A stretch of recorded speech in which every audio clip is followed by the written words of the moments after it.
Hello children, a pleasant good morning to you all. Is everyone ready for your science class? Good.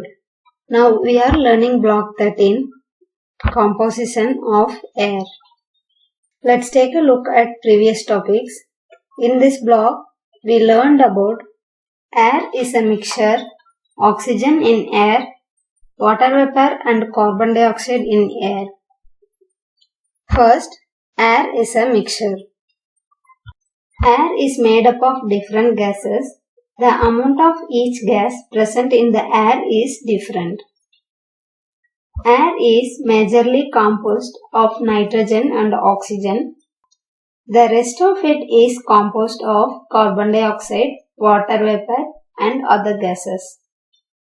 Air contains 78% nitrogen, 21% oxygen, and other than these gases, air contains carbon dioxide, water vapor and some other gases in very small quantities, nearly 1%. Air is called a mixture because it is made up of different gases which can be separated from each other. The composition of air does not remain the same always. When air gets polluted, that is many harmful gases enter into air, its composition changes. Air gets polluted due to many factors such as burning of fuels. Fuels produce smoke on burning. Smoke contains many poisonous gases which are harmful for us. It also contains carbon dioxide. Next, oxygen in air. We saw a demonstration of an experiment using candle and glass jar. In that, on putting the glass jar over the candle, the flame flickered for some time and then it went out. This is because in the beginning some oxygen was present in the glass jar which supported the burning of the candle. Once the oxygen inside finished, the candle had no supply of oxygen and hence it went out. This shows air contains oxygen. All the living things like humans and animals need oxygen to breathe. We get this oxygen from air. If there was no oxygen in the air, we would have not been able to survive. Air gets oxygen from plants. When plants prepare their food, they give out oxygen into the air. That is why it is advised to plant more and more trees to get fresh air. Next, water vapor and carbon dioxide in air. In this topic, we saw a demonstration of two experiments. One was carbon dioxide test and another one is presence of water vapor in air. In the first experiment, we observed droplets of water on the outer surface of the glass as the layer of air touching the outer surface of the glass becomes cold because of the ice cubes. As a result, it condenses the water vapor in the air to droplets. This shows air contains water vapor. In the second experiment, the lime water that was poured into the test tube was transparent. Whereas the lime water, after blowing carbon dioxide into it, it turns into milky. This is because the carbon dioxide in the air turns lime water milky. This shows that air contains carbon dioxide. Water evaporates to form water vapor in air.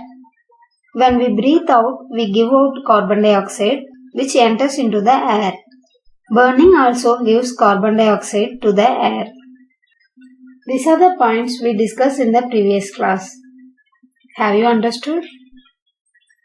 Good.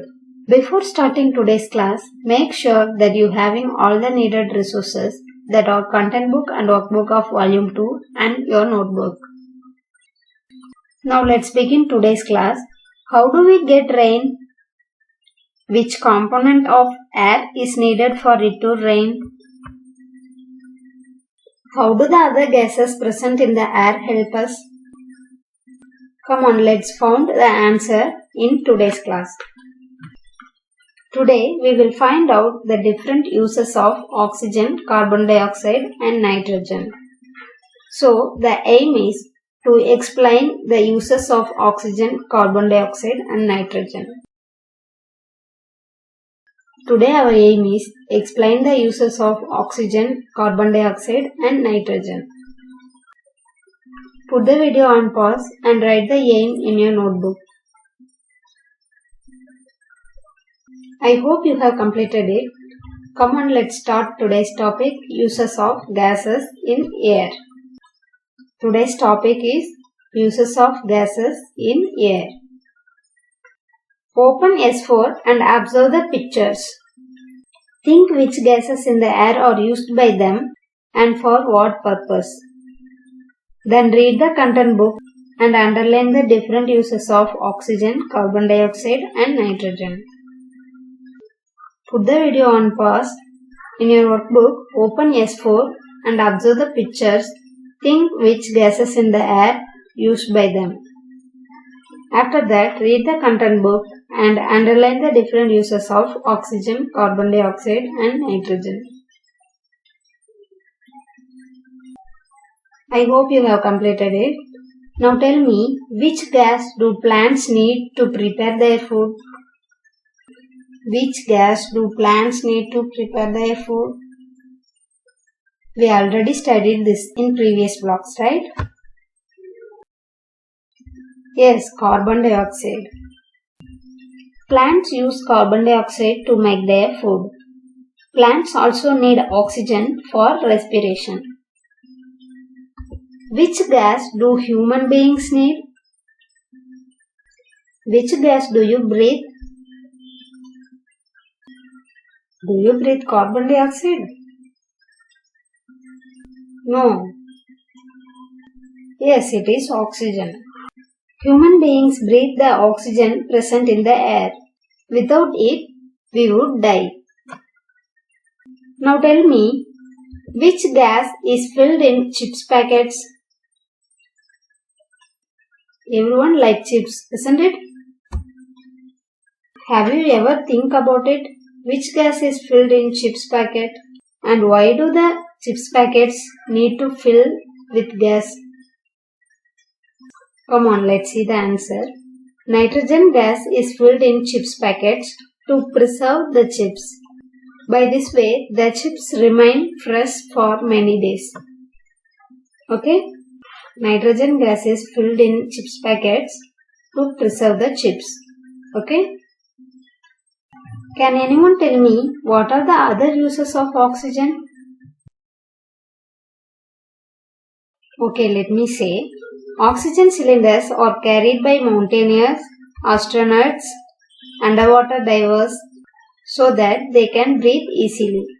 In hospitals, oxygen cylinders are kept for patients who are not able to breathe properly. Oxygen cylinders help us to breathe easily in the places of deficiency of oxygen. Okay? What are the other uses of carbon dioxide? We studied that oxygen need for burning, isn't it? Then what do you think about carbon dioxide in burning?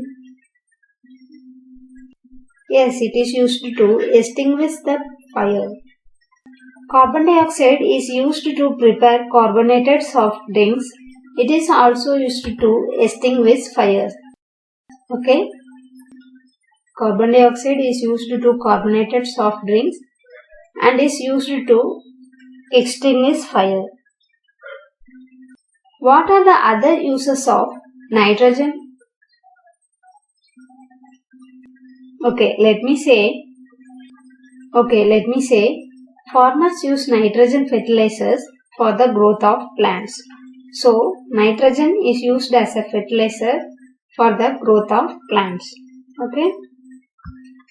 Next, HOTS question. How do plants use nitrogen in the air? How do plants use nitrogen in the air? Can a plant use nitrogen directly? No, they cannot. Nitrogen in the air cannot be used directly by plants. It needs to be converted to some usable forms. Nitrogen of air combines with oxygen during lightning to form nitrogen oxides, which dissolve in rainwater and pass through the soil to form nitrates. Some plants have certain bacteria that convert the nitrogen in the air into a usable form that can be used by plants. Did you get it? Nitrogen in the air cannot be used directly by plants. Nitrogen of air combines with oxygen during lightning to form nitrogen oxides, and some plants have certain bacteria that convert the nitrogen in the air into a usable form that can be used by plants. Okay? Now back to the introduction question. How do we get rain? Which component of air is needed for it to rain? What do you think about it? Yes, water vapor. Water vapor plays an important role in the formation of rain. The water that evaporates from the earth goes up in the air and forms water vapor. This water vapor then forms clouds. When these clouds become heavy with water vapor, the droplets of water fall down as rain and snow. Okay? Water evaporates in the air and forms water vapor. This water vapor then forms clouds. When these clouds become heavy with water vapor, the droplets of water fall down as rain and snow. Okay? Next, practice questions. In your content book, question number 7 and 8 are your today's homework. The questions are: what is the use of nitrogen? What is the use of nitrogen? And next question, why is air called a mixture of gases? Why is air called a mixture of gases? Next, worksheet questions. In S4, first question, what would happen if there was no oxygen and carbon dioxide in the air? What would happen if there was no oxygen and carbon dioxide in the air? Next question, the packets of chips we buy are puffed with air. Why is it so? How does it help? Why is the packets of chips we buy are puffed with air? How does it help? Third question, how do plants in the fields get nitrogen present in the air? How do plants in the fields get nitrogen present in the air? Next, question of the day. Today our question is, how is the nitrogen in the air useful for the farmers? How is the nitrogen in the air useful for the farmers? Next, an open question to answer in the comment section. What are the uses of oxygen? What are the uses of oxygen? That's all for today. Do the practice questions in your notebook, worksheet questions in your workbook. After completing your homework, get a sign from your parents in the planner. Thank you for listening. Have a good day. God bless you.